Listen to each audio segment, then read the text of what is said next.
दोस्तों, आज मैं आपको पशुओं की एक ऐसी भयानक बीमारी के बारे में बताने जा रहा हूं जो आजकल पशुओं में बहुत फैली हुई है और जो शुरू शुरू में जब चली थी तो उससे हजारों की संख्या में पशुओं की मौत हो गई थी। फार्म के फार्म खाली हो गए थे। जैसे कि लंपी में जब लंपी शुरू शुरू में चली उससे बहुत सारे पशुओं की मौत हो गई थी। तो इसी तरह ये भी बहुत भयानक बीमारी थी, लेकिन अभी आप चिंता न करें, इसकी वैक्सीन आ गई है और इसका इलाज भी पूरे तरीके से हो जाता है। तो उस बीमारी का नाम है FMD, foot and mouth disease, जिसको हिंदी में या लोकल अपने आम भाषा में मुंह पका खुरपका भी कहते हैं। लोग कहते हैं भैंस के मुंह में पक्का हो गया है, गाय के पैरों में पक्का हो गया है। तो ये गायों और भैंसों दोनों की बीमारी है और ये पशुओं के मुंह में भी होती है और पैरों में भी होती है। मुंह में छाले हो जाते हैं और पशु खाना पीना छोड़ देता है। पैरों में भी घाव हो जाते हैं और पशु को चलने में दिक्कत आती है, पशु लंगड़ा हो जाता है। तो इसके जो मेन मेन लक्षण है वो क्या है?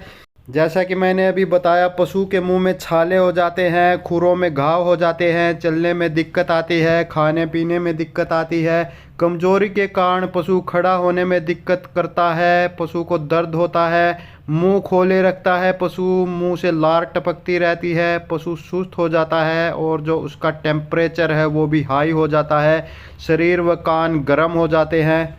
तो दोस्तों, ये जो एफएमडी बीमारी है, मुंह पका खुरपका जो बीमारी है, इसमें अभी पशुओं की इतनी मौत तो नहीं होती है, पर इसमें बहुत सारा आर्थिक नुकसान हो जाता है। जैसे पशु का दूध कम हो जाता है, पशु अगर प्रेग्नेंट है तो उसका गर्भपात भी हो सकता है। तो ये एक वायरल बीमारी है जो एक पशु से दूसरे पशु में फैलती है। यानी अगर आपके फार्म पर या आपके घर में एक पशु को ये हो जाती है तो जल्दी ही वो दूसरे पशुओं में भी फैल जाती है। तो इसकी सबसे पहली रोकथाम की बात करें तो सबसे पहली रोकथाम आपने यही करनी है कि आपने आपके जिस पशु को ये एक को हो जाती है तो उस पशु को तुरंत दूसरे स्वस्थ पशुओं से अलग बांधे और अलग बांध कर ही उसका उपचार करवाए और जल्दी से जल्दी उसका उपचार करवाए।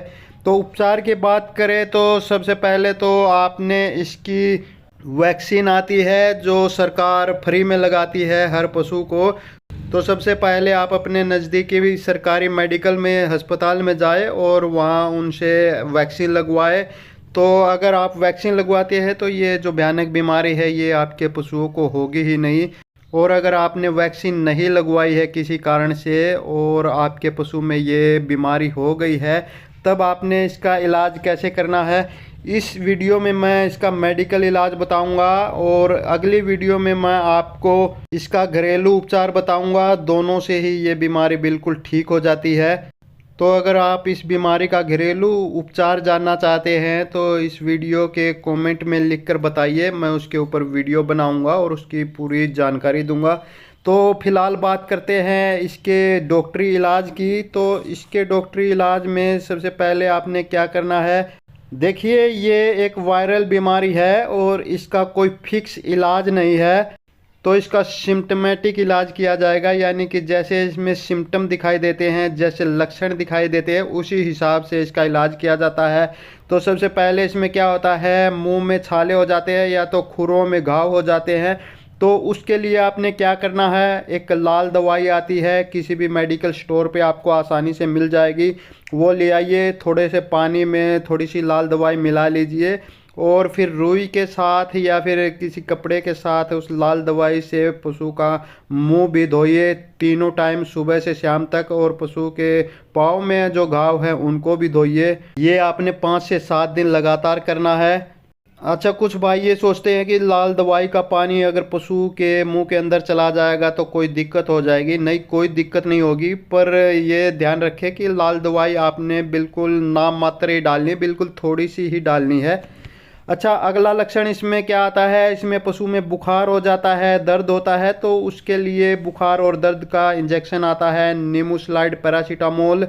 या तो ये अगर आपको नहीं मिलता है तो, क्योंकि ये बंद कर दिया गया है, तो इसकी जगह पर मेलोक्सिकैम विद पैरासीटामोल भी लगा सकते हैं। और एक और बात मैं आपको बता दूं कि ये जो इलाज मैं बता रहा हूँ ये डॉक्टरी इलाज है, तो अपने नज़दीकी डॉक्टर से ही करवाए, खुद डॉक्टर न बने, क्योंकि एक भी इंजेक्शन इधर उधर कम ज़्यादा लग गया तो उसमें दिक्कत होगी। तो जो ये बुखार का और दर्द का इंजेक्शन है मेलोक्सिकैम या निमोसलाइड पैरासीटामोल, ये आपने 15 ml से 20 ml तक अपने पशु को लगाना है वेट के हिसाब से। कम वेट है तो 15 ml, ज़्यादा वेट है तो 20 ml लगा सकते हैं। अच्छा, दूसरे जो घाव होते हैं उसके लिए एंटीबायोटिक आपने लगाना है। एंटीबायोटिक कौन सा? एंड्रोफ्लोक्सासिन का इसमें बहुत अच्छा रिजल्ट आता है।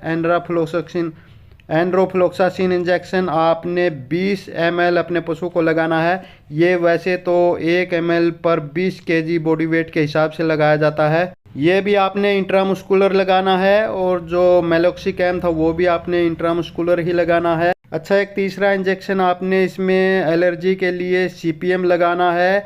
10 से 15 ml इंट्रामस्कुलर ही लगाना है, मांस में ही लगाना है।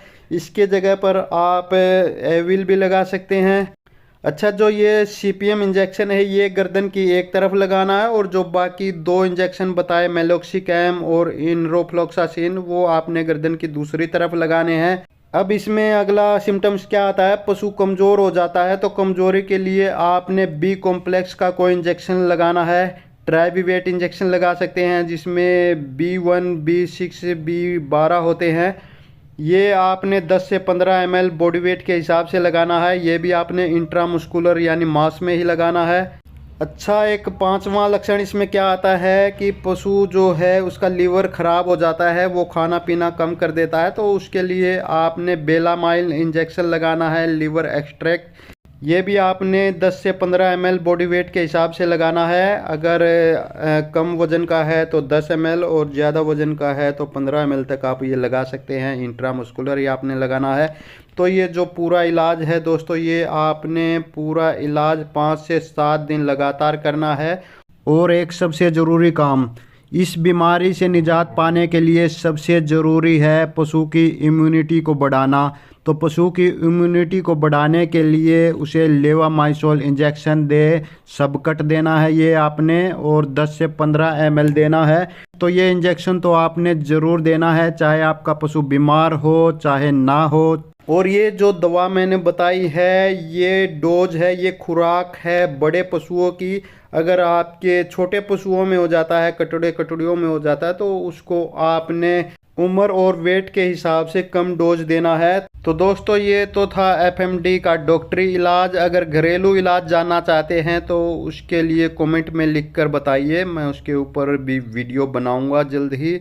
तो दोस्तों, आगे आप पशुओं की कौन सी समस्या, कौन सी बीमारी पर वीडियो चाहते हैं उसके बारे में ज़्यादा से ज़्यादा कमेंट करें। जिस भी पशुओं की समस्या या बीमारी पर ज़्यादा से ज़्यादा कमेंट आएंगे उसी पर अगली वीडियो बना दूंगा, उसकी पूरी जानकारी दूंगा, उसका पूरा पक्का इलाज बताऊंगा। तो जाते जाते चैनल को सब्सक्राइब करते जाइए, बाजू में जो घंटी का बटन है उसको भी दबाकर ऑल पर सेट करते जाइए। तो दोस्तों, इस वीडियो में बस इतना ही। जल्दी मिलते हैं एक और नई वीडियो में एक और नई जानकारी के साथ। तब तक नमस्कार।